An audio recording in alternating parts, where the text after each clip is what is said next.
Savaitgalį Druskininkuose viešėjo Vokietijos kurorto Bad Wildungen delegacija. Meras Volker Zimmermann su žmona bei vicemeras. Bad Wildungen miesto atstovai Druskininkų savivaldybei pasiūlė bendradarbiauti tampant miestais partneriais.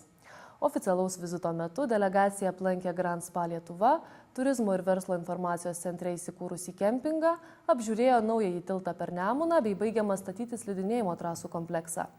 Vokietijos kurorto Bad Wildungen delegacija taip pat apsilankė žymiausiuose kurorto muziejuose, Grūto parke bei išmėgino įvairias sveikatinimo paslaugas Druskininkų vandens parke.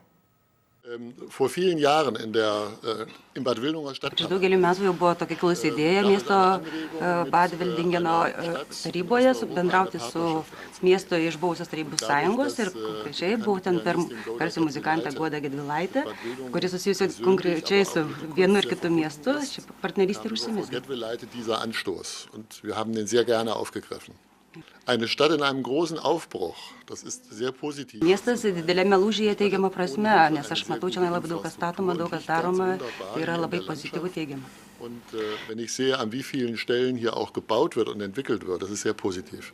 Jeigu palygintumėte Druskininkus ir Bad Wildungeną, kuo jie panašus ir kuo skiriasi? Ähnlichkeiten haben sie im Hinblick auf ihre Entwicklung in den letzten Jahrhunderten zu einem Kurort, zu einem... Panašumai yra tai, kad mes paskutiniais šimtmečiais ir mūsų miestas ir Druskininkai tobulėja kurorto prasme, vystomės kaip turistų miestas, kurortai vystomi sanatorijos, o skirtumai yra tai, kad mes niekada tikrai tenai neturėsime sniego trasų. Gibt es zum Beispiel darin, wir werden in Bad Wildungen nie eine Skipiste in einer Halle haben. Dass wir viel voneinander lernen. Tikiuosi, kad palaikys santykius ne tik tai miestai, bet ir žmonės, bus mainai draugystė, taip pat kultūros srityje, sporto srityje, bendrausim ir toliau.